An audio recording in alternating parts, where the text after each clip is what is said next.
ቢኒያም በተደጋጋሚ ሲደውልላት ስልኩን አታነሳለትም። እናም ቤት መጥቶ ምግብ እየሰራች ያለ ላግዝሽ ብሎ ሲያወራትኝ ምንም አይነት መልስ አልሰጠችውም። ዞር በልኝ ሂዱ ጣለኝ ነበር ያለችው። እሱም ቆይ ምን ሆነሽ ነው ግን ለምንድን ነው ስልክ ስደውልሽ እንኳን የማታነሺው? ምን አይነት ችግር ነው? ችግር ተፈጥሯል እንዴ? ንገሪኝ፣ ችግሬን ያስቀየምኩሽ ነገር አለ ብሎ ይናታል። እሷም በቃ ዞር በልኝ ማውራት አልፈልግም ትለዋለች።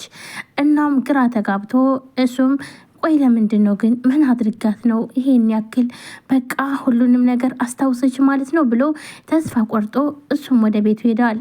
እናም ማታ ሰዓት ሁልጊዜ በተደጋጋሚ የተለመደ ሰዓት አላቸው ስልክ የሚያወሩበት። እናም በዛ ሰዓት ውጭ ላይ ትቆምና ወደዛ ወደዚህ እያለች ቆይ ምን እያረኩ ነው? በቃ እያበርኩ ነው? ቆይ ምን አይነት ምን የሚሉት ስብደት ነው ትላለች። ቆይ ሲቀርበኝ ዞር በልኝ እላለሁ፣ ሲቀኝ ደግሞ ለምንድን ነው እንደዚህ የሚሆነው እያለች ታስባለች። እናም ስልኳ ይጠራል። ስልኳ ሲጠራ በጣም ነበር ደስ ያላት። ምክንያቱም በዛታት ማንም ሰው ስለማይደውልላት የሚደውልላት ደግሞ ቢኒያም ስለነበረ በጣም ደስ ብሏት ትልና ስልኳን ስታየው ግን ቢኒያም አልነበረም፣ ኤፍራታ ነች። ፊቷ ተመልሶ ተከፋ። ስልኩን ታነሳና ወይ ኤፊ ትላታለች። ኤፍራታም እንዴት አመሸሽ ትላታለች። አለው ብላ ሰላምታ ይቀያየራሉ ሁለቱም።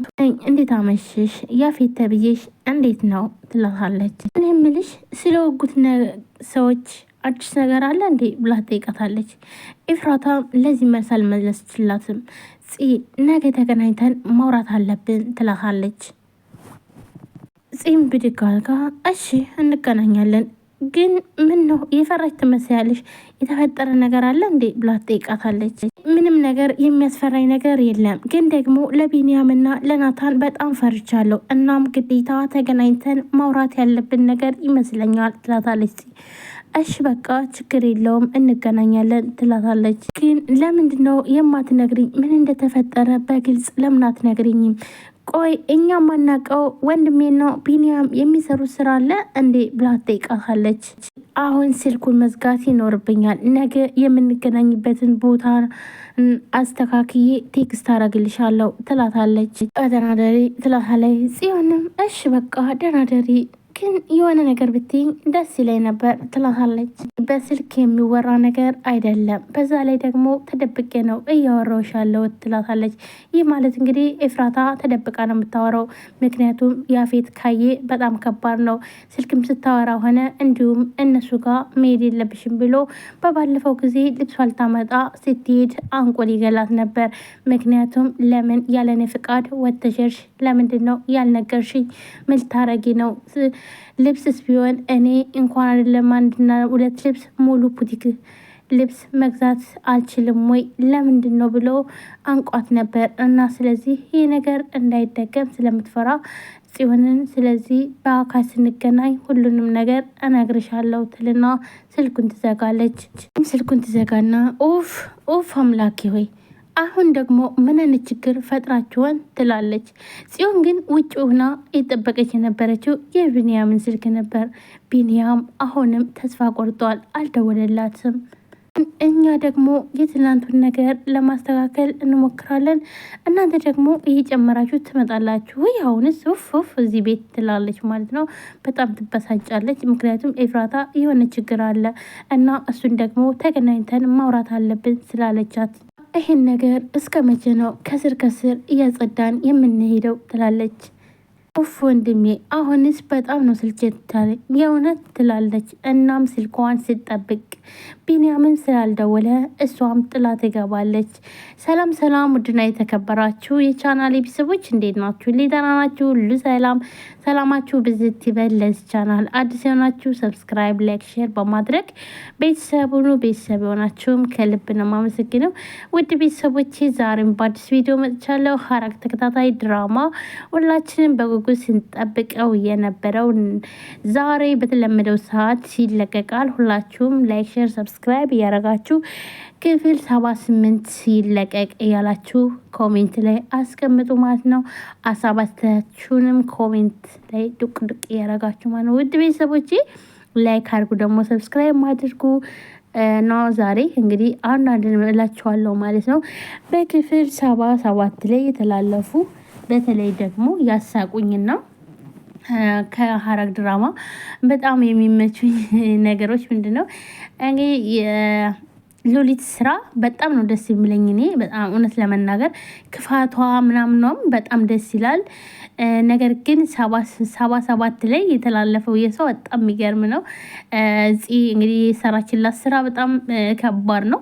ምክንያቱም እሷ ሽንት ቤት እንድትመላለስ ነው ያደረገቻት ማለት ነው።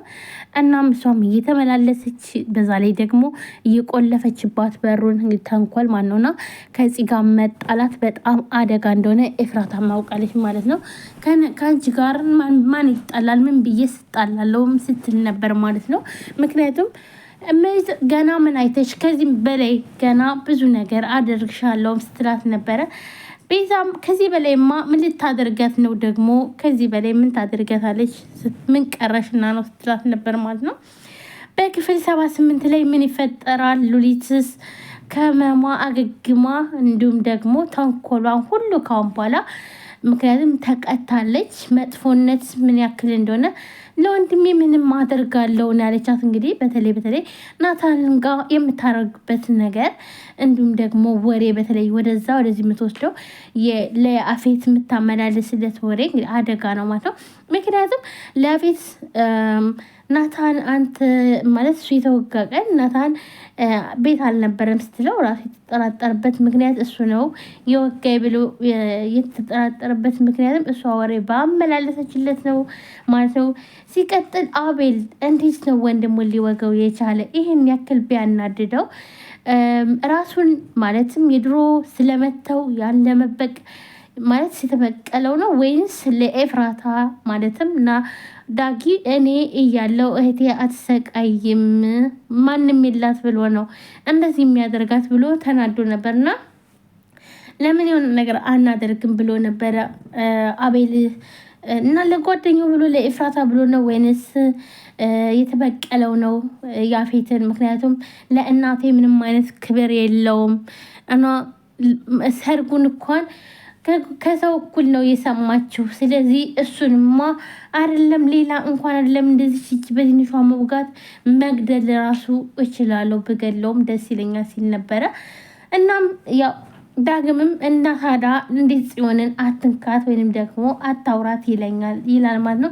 እና ታዲያ ያንተን ችግር በእኔ በኩል ገብተህ ወይ የምትወጣው ይለዋል። ምክንያቱም ለምንድን ነው የወጋኸው ብሎ ለማስፈራራት እንጂ እንደዚህ እንዲወጋ አልፈለገም ነበር ዳጊ ማለት ነው።